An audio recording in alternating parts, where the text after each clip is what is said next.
Il arrive parfois que vous soyez dans une situation comme celle-ci, c'est-à-dire que vous avez une fraction avec une multiplication sur la partie numérateur et une multiplication sur la partie dénominateur. Avant même de faire votre calcul, vous pouvez faire certaines choses, puisque finalement, je vous avais expliqué que tout ce qui est au dénominateur, c'était divisé. Donc, à quoi ça sert de multiplier par 7 si c'est pour le diviser un peu plus tard? À quoi ça sert de multiplier par 5 si c'est pour le diviser un peu plus tard? Donc, en fait, on peut simplifier une expression. Uniquement dans ce cas-là. Si à la place des fois ça avait été des plus, je ne peux surtout pas y toucher. C'est uniquement dans le cadre de la multiplication. Du coup, je peux barrer le 5 qui est ici. Je peux barrer le 11 qui est ici. Je peux barrer le 7 qui est ici. Je peux barrer le 13 qui est ici. Je ne peux plus rien barrer d'autre. Attention, c'est un piège assez fréquent, c'est qu'on vous met par exemple 7 au numérateur et 17 au dénominateur, et puis il y a des élèves qui barrent le 7 qui est là et le 7 qui est là. Non. Ici, il s'agit bien d'un nombre à part qui est 17, qui n'est pas le même que le 7. Au final, il nous reste quoi? 3 fois 7 au numérateur. Sur le dénominateur, je me retrouve avec 17.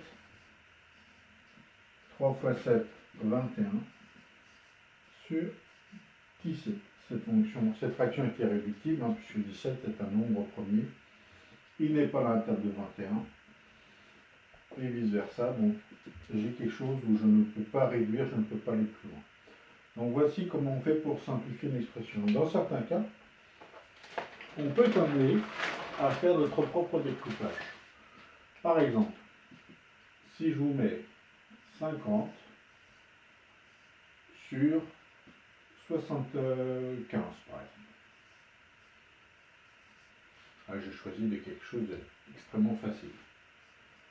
50, c'est 5 fois 10.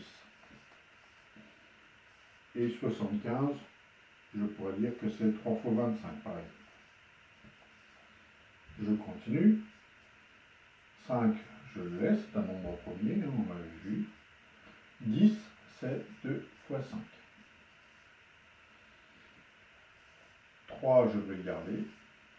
25, c'est 5 fois 5. Du coup, je peux barrer le 5 qui est là, le 5 qui est là. Le 5 qui est là, le 5 qui est là.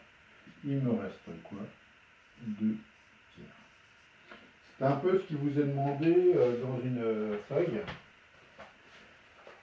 Si je prends l'exercice « 86, page 37 », où on vous demande de faire 375 sur 675.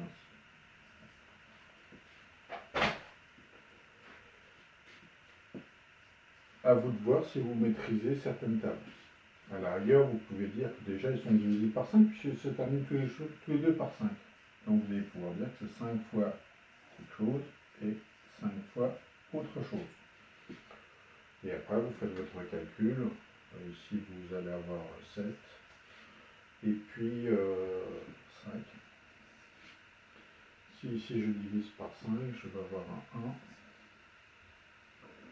3, 5 de mémoire. Donc je peux barrer le 5. Je peux encore dire que c'est égal à 5 fois quelque chose et 5 fois quelque chose, puisque 75 c'est 5 fois 15, et que 135 c'est 5 fois, alors 2, 27.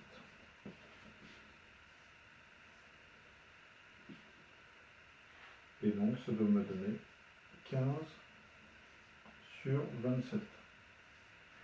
Or, 1 plus 5, ça fait 6. 2 plus 7, ça fait 9. Ils sont tous les deux dans la table de 3. Ça, on l'avait vu sur la divisibilité. Donc, je peux dire que 15, c'est finalement 3 fois 5. Et que 27, c'est 3 fois 9.